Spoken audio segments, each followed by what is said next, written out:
I was going through Facebook the other day and I saw this conversation from a mom asking for help with a child who's being quite defiant. And the advice given to her, probably 103 comments, made my blood actually boil. There were things like, make your child run laps, take the electronics away, punish them harder, maintain that boundary. And we're going to talk today about why this parenting advice is keeping you stuck in parenting hell. Welcome to the Learn to Speak Kid podcast. We're Bonnie and Thomas Liotta. Yes, and we help parents and educators transform the most defiant, disruptive, and out-of-control child behavior without mind-altering medication, years of therapy that goes nowhere, or any type of harsh punishment. And today I want to talk to you about the parenting advice that exists out there on social media and beyond, I guess. So, Tom, you've worked with thousands of kids. And when Tom first came into my life, I was struggling hard. I was wearing my queen crown in my business life and going home, embarrassingly laying in fetal position in my bathroom while my kids just did whatever they wanted because there was no type of authoritative parenting. We know it as gentle, attached, balanced. Call it whatever you want. It's all based on this authoritative parenting. Tom, when it comes to the mistake of like, a kid does something we don't like, which they're going to because they're kids and they don't have any life skills yet. They do something that you don't like as an adult. And what's the problem with coming in and just taking stuff away, removing privileges? Well, to sum it up, it would be like putting the batteries backwards in your remote and then wondering why things aren't working the way they were designed. You see, if you give a child something, that's one thing. But when we're giving it to them in a way where we want them to behave a certain way, and when they don't, we start to take that back, it's really kind of a double negative. The child never really learned what it took for it to show up in the first place, above food, clothing, shelter. So these are privileges, not rights. And then just out of nowhere, you're going to just kick in my front door, no proper procedure or any kind of court system of anything, and you're just going to take it and go, because you didn't do this, I'm taking this away from you. And so I'm going, I don't know how this showed up in my life, can't duplicate it without you, and you're taking it, and I'm really not quite sure what's going on. Yeah. And so where does negative plus negative ever equal positive? And that's kind of our first clue moving forward today. Right. Well, you know what? Before I became a mom, I was all like, I'm just going to love my kids so much. They're going to know how special they are. They're never going to be defiant. They're going to love me so much. They're going to skip terrible twos. And so I started reading all these parenting books, thinking I was going to be the greatest mom. And I learned all about having like a backbone in authoritative parenting, you know, have boundaries, but have a backbone. Like it was just so confusing. And I remember the first time, he's now 27, but the first time he was 2 or 3 years old when he lied to me about something. And I remember, I'm going to cry. I remember dragging this kid over to a timeout. He's crying. I'm thinking I'm doing a great job by, you know, maintaining a boundary and like talking things through with him, telling him that he could just tell me the truth. And like, he didn't even know what I was talking about. You know, when we do have our kids tell us the truth, we rarely ever thank them for, hey, thanks for coming to me first. And we actually have a bond here that you could tell me that the lamp got broke without getting your ass blistered or having something yelled at you. And we actually train them counterintuitively not to come to us and lie, because what they're experiencing, nobody really signed up for. Right. What I've learned working with you is that kids are little spiritual beings, like we all are, living in this physical body with energy that has not been trained or harnessed yet. And so when I learned from you that I could parent with goals, like here I am threatening my kids, you know, you didn't do this, so I'm going to take this away, and ending up in fetal position crying in my bathroom floor. And when you came along, you were like, oh, you want to have that? That's called a goal. And I went, oh, you can parent with goals? And let's think about this. It's so simple that we might miss it. It's like you can parent one of two ways. You can come in, give them everything for free. They never asked for, they never earned, come in as the adult, take something away, which gives the child no vision on how to make that thing show up for themselves. You just turn into the bad guy. Mm-hmm. And what you teach and taught me, and now we're teaching parents all over the world, is when you flip it around, like you said, change the batteries around. It's the same thing, same boundary, same rule, but you're attacking it now with what they can do to earn their own privileges. So true. Yeah, talk about what that did in your martial arts class when you had thousands of kids come through there and you developed your reputation for fixing these outrageous, out of control kids. Yeah, and so let's just take anything, like say a carrot or a toy, whatever it is. And when you look at it just neutral, it just is what it is. But the way it was presented to the child is the parent got it and never disclosed what it took to make it show up in the first place. I want my kid to be happy. Look at this thing I got for you today. And that would work. Short-term win, long-term loss. For sure. It is what's happening, yes. But when you take it at what it is and you play the game of polarity, this could either be a bribe, which is mainstream parenting right now, above food, clothing, shelter. They give them stuff with and you just made like moms go, oh, I don't bribe. Do I bribe? Yes, and I can tell the moms that are thinkers will say, you're welcome. Yeah. But that toy or carrot did not change, and it can now take a representation of the intention. Is it a bribe, or could it be a goal? And see, the shift of how it was approached. You see, if it was a goal of the child, then we would take the time to show the secret formula of how we did it so they can see how it showed up, and they mimic some of the steps to make it show up first. So maybe responsibility, taking the garbage out, making sure your bed was made. These are basic life skills to prepare to leave the nest. And when you practice them, so many of those got it to show up. That's a goal.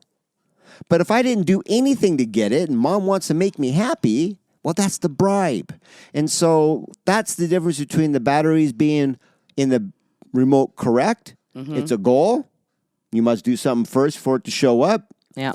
And then if it's the other way around, I was giving it to you, and because you didn't hold up to my expectations, I think that you'll learn your lesson by taking it away, and the kid's more confused and go, I don't even like this game, and I hate playing it. So like if you're listening to this or watching it on YouTube, and you're dealing with a kid who's completely out of control, defiant, angry, punching holes in the wall, this is a kid who's literally got zero vision, zero inner drive or purpose, because we've given them too much for free and they have no vision on how to live life without us, the parents. And I can say us because I also lived this life as well, trying my best to be the best mom in the world, spoiling my kids with everything financially, material-wise, thinking I could teach them morals and values with words. But that absolutely backfired on me, and that's why we're here doing this stuff and spreading the word, because I think every parent in the world deserves to know this very simple truth, what we're talking about here today. And I think it's really important, Tom, to talk about the difference between how a child sees the world and how an adult sees the world, because as a parent, I would have thought when I said, clean up your room, or put your clothes in the hamper, or even sit straight up in the chair, that the kids would know what I was talking about with my language. And then when they wouldn't sit, I'm going to cry. When they wouldn't sit straight up in a chair, or they didn't follow what I was saying with my words, well, then I got mad at them. And now I'm parenting in a vibration of negativity. And that will never, ever produce the seed of happiness and joy and harmony and peace, which is a dream all parents have. So when we give our kids something and, you know, they don't do their homework, and you come in, you go, well, you don't do your homework, so I'm taking this away, or you didn't do your homework, so you can't have what you want. Like, what's the real problem there? Like the bigger truth that's happening, that if parents just knew or were aware, it could be life-changing. Well, that would be principle 2, right? Parents' brain versus kids' brain. Okay, tell me more. They don't know that what it was that actually made that show up. So they're still in the dark. They're just kind of having something given to them. And they don't really understand that if you take it away, that I'm learning what? I don't really get this. It's backwards. And if we could think abstract, this is where we have some creative thought. Like I can see, oh, that toy right there took 2 hours of my labor for somebody else to get some money to get that.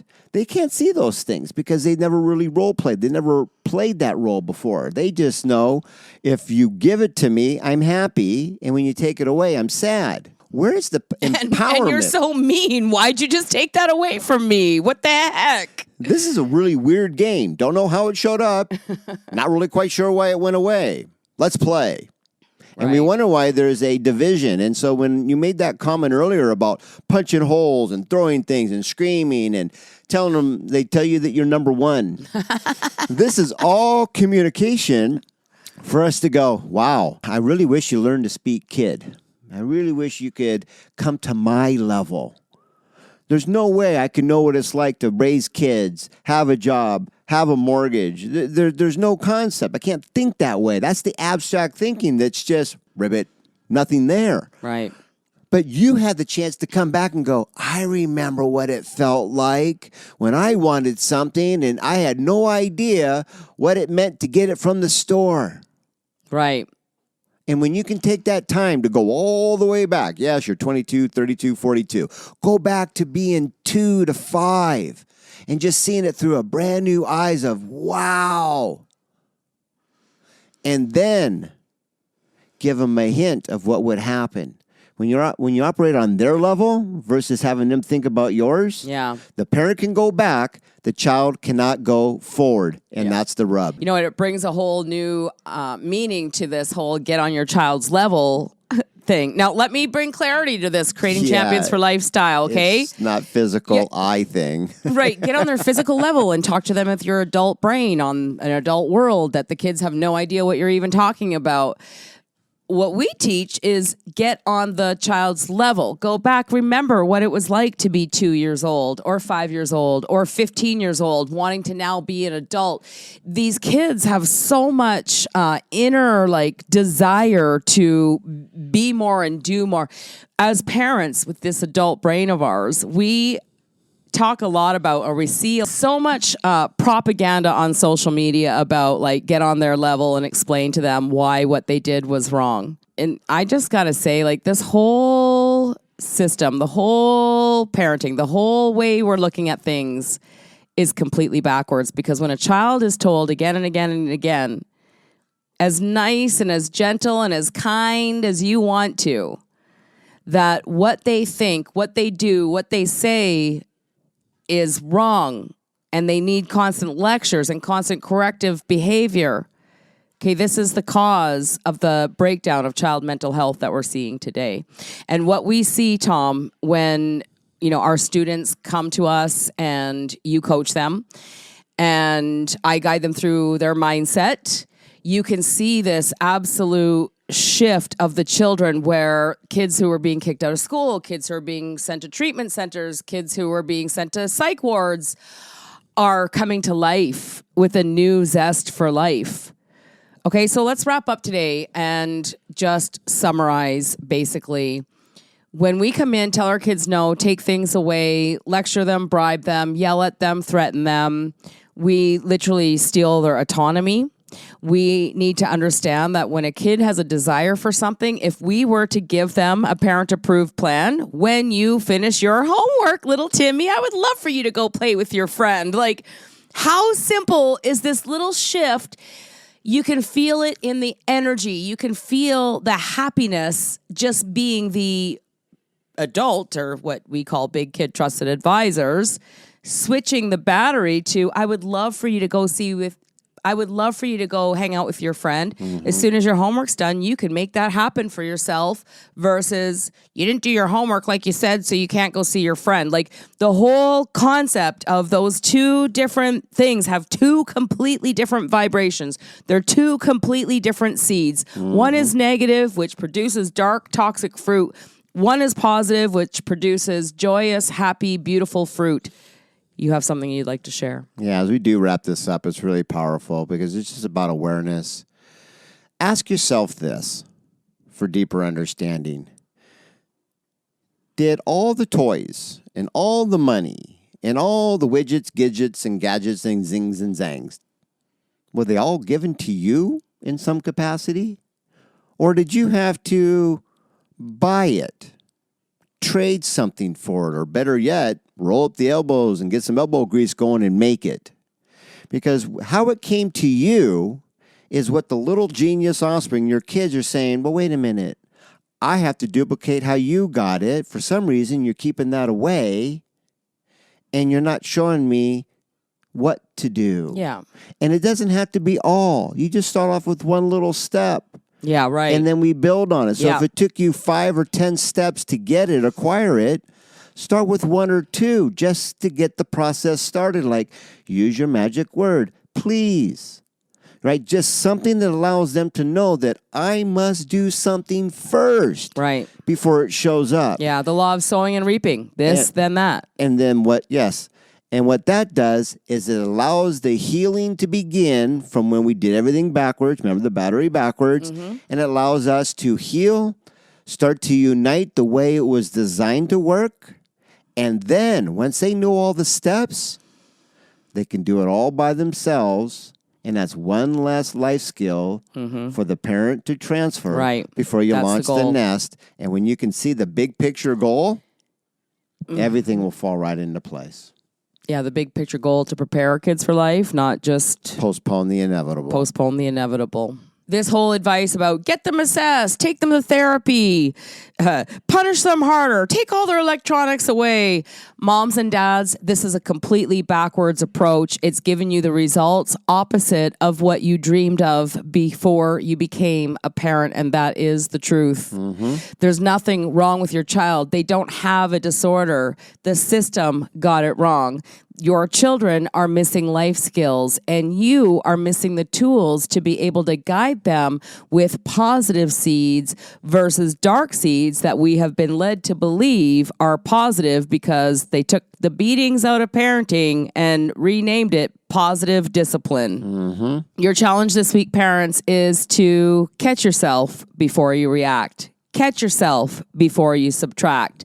Ask yourself, what do I want my child to do? What do they need to do to be able to make what they're asking for show up in this real world? When you make this simple, not easy, but very simple shift in your parenting, your child will completely transform from defiant and disruptive to cooperative, healthy, happy, amazing, champion leadership kids. And until we meet again, here's to our parenting success. Cheers, everyone. Bye for now. Bye for now.